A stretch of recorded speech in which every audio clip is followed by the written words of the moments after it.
శ్రీ గురుభ్యో నమః. శ్రీమాత్రే నమః. మా భక్తి టీవీని ప్రోత్సహిస్తున్నటువంటి మా ప్రేక్షకులందరికీ ధన్యవాదాలు తెలియజేస్తూ, మా రావినూతన భక్తిని ఛానల్ని ప్రోత్సహించండి అని చెప్పి మరి ఒకసారి కృతజ్ఞతాపూర్వక అభినందనలు తెలియజేస్తూ వేడుకుంటున్నాము.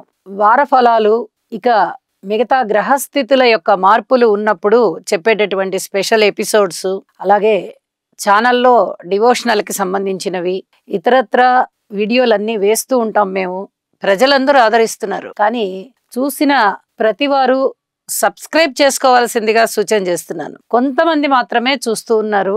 దయచేసి ప్రతి ఒక్కరూ మా ఛానల్ అభివృద్ధికి మాకు తోడ్పడవలసిందిగా కోరుకుంటున్నాము. ధన్యవాదాలు. 26 జనవరి 2025 నుంచి 1 ఫిబ్రవరి 2025 వరకు గల కాలానికి ఈ వారపు రాశి ఫలితాలు ఏ విధంగా ఉన్నాయి, ద్వాదశ రాశుల వారికి గ్రహస్థితులు ఏ విధంగా ఉన్నాయి, గ్రహాల యొక్క దృష్టులు ఏ విధంగా ఉన్నాయి, వాటి ఫలితాలు ఏ విధంగా ఉంటున్నాయి, మనం ఇప్పుడు తెలియచెప్పుకుందాం. వృషభంలో గురువు గారి యొక్క వక్రించిన స్థితి, అలాగే కుజుని యొక్క వక్రత మిథున రాశిలో ఉంది, కేతువు గారి సంచారము కన్య రాశిలో ఉంది, చంద్రుని యొక్క స్థితి తన యొక్క నీచ రాశి అయినటువంటి వృశ్చిక రాశిలో ఉన్నది, ఇక రవి బుధుల యొక్క స్థితి మకర రాశిలో ఉంది, శని శుక్రులు ఇద్దరు కలిసి కుంభరాశిలో సంచరిస్తూ ఉన్నారు, రాహు గారి యొక్క స్థితి మీన రాశిలో ఉంటూ ఉండగా, వారాంతానికి 1 ఫిబ్రవరి వచ్చే నాటికి చంద్రుని యొక్క స్థితి శని గారితో కలిసి కుంభరాశిలో ఉన్నారు. వారు వృశ్చిక రాశి నుంచి కుంభరాశికి వచ్చున్నారు. ఇక శుక్రాచార్యుల వారు కుంభరాశి నుంచి మీన రాశికి వచ్చున్నారు. ఇక గ్రహ సమ్మేళనాల యొక్క ఫలితాలు ఏమిటి అనేది తీసుకున్నట్టయితే, శుక్ర రాహుల యొక్క కలయిక అంత మంచిది కాదు. ఇది భార్యాభర్తల యొక్క అన్యోన్యతని దెబ్బతీస్తుంది, ప్రేమికుల యొక్క అన్యోన్యతని దెబ్బతీస్తుంది, వివాహ జీవితంలో ఆటంకాలను ఇస్తుంది. అలాగే కళాత్మకమైనటువంటి వ్యాపార వ్యవహారాలు ఉన్న వారికి కూడా కొంత ఇబ్బందికరమైన పరిస్థితి ఉంటుంది. ఇలా అన్యోన్యత ఎక్కడుందో అక్కడ దెబ్బతినే విధంగా, ఆప్యాయతలు, ఆదరణలు, ప్రేమలు, అభిమానాలు ఎక్కడున్నాయో అక్కడ అవి కొంచెం దెబ్బతినే విధంగా ఈ శుక్రాచార్యుల వారిని రాహు గారు చెడగొడతారు. కాబట్టి శుక్రగ్రహ స్తోత్రాలు చేసుకోవాల్సిందిగా సూచన చేస్తున్నాను. ఇక శని శుక్రుల కలయిక కూడా వైవాహిక జీవితంలో చిన్నపాటి ఇబ్బందుల్ని సూచిస్తూ ఉంటుంది. రవి బుధుల యొక్క కలయిక ఎక్కడైనా కూడా బాగానే ఉంటుంది. వారిద్దరూ తరచుగా కలుసుకుంటూ ఉంటారు, ఒకళ్ళు ముందు ఒకళ్ళు వెనక ఉంటారు. భూమికి దగ్గరగా ఉండేటటువంటి గ్రహాలు కాబట్టి ఈ రెండు గ్రహాలు తరచుగా ఒకే రాశిలో కలుసుకోవడం కానీ, లేదా 10 డిగ్రీల వ్యవధానంతో పక్కపక్క రాశుల్లో ఉండడం కానీ కూడా జరుగుతూ ఉంటుంది. అయితే ఇక్కడ మకర రాశిలో ఉంటూ ఉన్న కారణం చేత, వీరి పైన గురువు గారి యొక్క దృష్టి కూడా ఉంటూ ఉన్న కారణం చేత అద్భుతమైనటువంటి ఫలితాలు ఉంటాయి. ముఖ్యంగా లాంగ్వేజెస్కి సంబంధించి, అడ్మినిస్ట్రేషన్కి సంబంధించి చాలా చాలా మంచి ఫలితాలు ఉండబోతూ ఉన్నాయి. ఇక నీచ చంద్రుని యొక్క స్థితి మీద గురువు గారి యొక్క దృష్టి కూడా అనుకూలమైనటువంటి దృష్టే పడుతుంది. ఆయన నీచతో సంబంధం లేని విధంగా ఇక్కడ చంద్రుని యొక్క బలాన్ని పెంచుతున్నారు. అంటే మనస్సుకారకుడు చంద్రుడు కాబట్టి ఆ మనోబలం దెబ్బతినకుండా కాస్త శుభకరమైన పరిణామాలని ఇస్తూ ఉంటారు. అలాగే కేతువు గారి మీద పంచమ దృష్టి విశేషం చేత ఆధ్యాత్మిక చింతనని బాగా పెంచడము, ప్రజలలో ఎక్కువ దైవభక్తి ఉండేటట్టుగా చేయడము చేస్తారు. గురువు గారి యొక్క ప్రధానమైనటువంటి లక్షణాలు ఈ రకంగా ఉంటూ ఉండగా, శని గారి యొక్క దశమ దృష్టి చంద్రుని మీద పడుతూ ఉంది. మానసిక ఒత్తిడిని విపరీతంగా పెంచుతుంది. ఇది తగ్గించుకోవడం కోసం యోగా చేయాలి అని చెప్పి సూచన చేస్తూ ఉన్నాను. అలాగే వారాంతంలోకి వెళ్ళేటప్పటికీ శని చంద్రుల కలయిక కానీ వీటి గురించి చెప్పుకోవాలి. మానసిక ఒత్తిడి ఎక్కువగా ఉండడానికే శని చంద్రుల యొక్క కలయికని మనం చెప్పుకుంటూ ఉంటాము. అలాగే సర్పదోషానికి కూడా చెప్తాము. అయితే ఈ గోచారంలో సర్పదోషాలు ఏర్పడి ఉన్నప్పుడు, జన్మజాతకంలో కూడా అలాంటి పరిస్థితులే ఉన్నట్లయితే కుజ రాహు స్తోత్రాలు, శని చంద్ర స్తోత్రాలు పఠించవలసిందిగా సూచన చేస్తూ ఉన్నాను.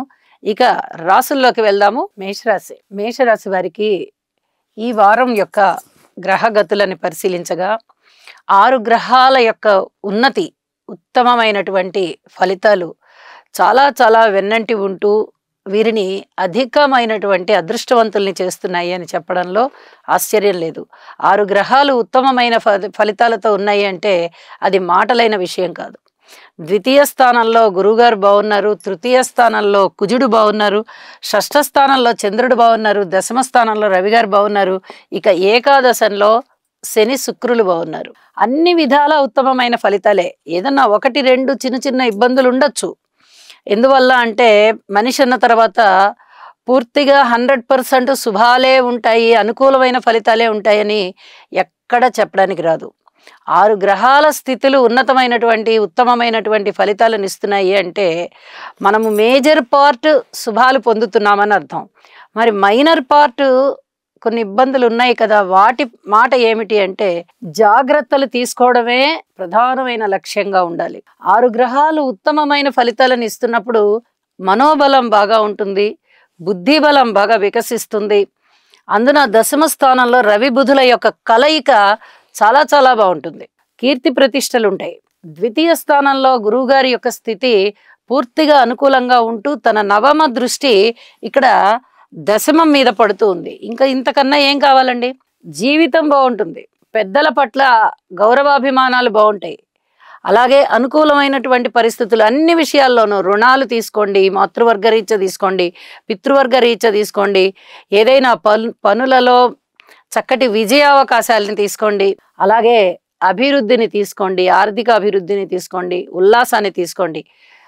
ఏ రూపకంగా అయినా మీరు చక్కటి ఆనందాలు పొందుతున్నారు. మరి ఇబ్బంది ఏంటి? ఇబ్బందులు కూడా ఉన్నాయి అని చెప్పుకుంటున్నాం కదా, వాటి పరిస్థితి ఏంటి అంటే భార్యాభర్తల మధ్య అనుకూలత విషయంలో అధికమైన ఓర్పు కలిగి ఉండాలి. స్థానచలనం విషయంలో కూడా కొంత ఓర్పు కలిగి ఉండాలి. దూర ప్రాంత ప్రయాణాల విషయంలో కూడా ఓర్పు కలిగి ఉండాలి. ఇవన్నీ కూడా పూర్తిగా చెప్పదగ్గ సూచనలు. అలాగే కుజుని యొక్క 8వ దృష్టి రవి బుధుల మీద ప్రసరిస్తూ ఉంది. ఇది కూడా కొంత ఓర్పు కలిగి ఉండవలసినటువంటి పరిస్థితి. ఎక్కువగా కోపం రావడానికి అవకాశం ఉంది. అలాగే బాగా కారం ఎక్కువ తినాలి అనేటటువంటి ఆలోచనలు ఎక్కువగా వస్తాయి. దానికి సంబంధించి ఆలోచనలు కూడా కొంచెం అంతే ఘాటుగా ఉండేటట్టుగా ఉంటాయి. ఇన్నాళ్ళు కుజస్తంభనలో ఉన్నటువంటి కుజుడు ఇప్పుడు కుజస్తంభన వీడి మిథున రాశిలోకి వెళ్ళారు. అది ఏమన్నా మిత్రక్షేత్రం అవుతోందా అంటే కాదు. మిత్రక్షేత్రం కాకపోగా ఈ రాశి అధిపతి అయినటువంటి బుధుని మీద కూడా కుజుని యొక్క దృష్టి ఉన్న కారణం చేత కొంత ఉగ్ర స్వభావం ఉండడానికి అవకాశం ఉంది. అలాగే వారాంతానికి వెళ్ళేటప్పటికీ ఇంకా వేరే ఏమన్నా మంచి మార్పులు వచ్చున్నాయా అంటే శుక్రాచార్యుల వారు రాహుతో కలిసి ఉన్న కారణం చేత ఇక్కడ వివాహ వ్యవస్థ గురించి చెప్పుకోవాలి. చిన్నపాటి ఇబ్బందులు ఉండడానికి అవకాశం ఉంది. పైగా వ్యయస్థానంలో కలుగుతూ ఉన్న కారణం చేత అధిక జాగ్రత్తలు తీసుకోండి, ఓర్పు కలిగి ఉండండి. అలాగే చంద్రుని యొక్క స్థితి శనిగారితో కలుస్తూ ఉన్న కారణం చేత మానసిక ఒత్తిడి ఎక్కువగా ఉంటుంది. ఎక్కువ టెన్షన్స్ పడకుండా యోగా చెయ్యండి. ఇక్కడ అనేక రకాల బలాలు మేషరాశి వారికి ఉంటూ ఉన్న సందర్భంలో మీరు మానసికమైనటువంటి బలాన్ని పెంపొందించుకోవడము, అలాగే నవగ్రహ స్తోత్ర పారాయణాలు చేయడము ముఖ్య ధ్యేయంగా పెట్టుకోండి. అభివృద్ధి చక్కగా ఉంటుంది, మానసిక ప్రశాంతత ఉంటుంది. శుభం.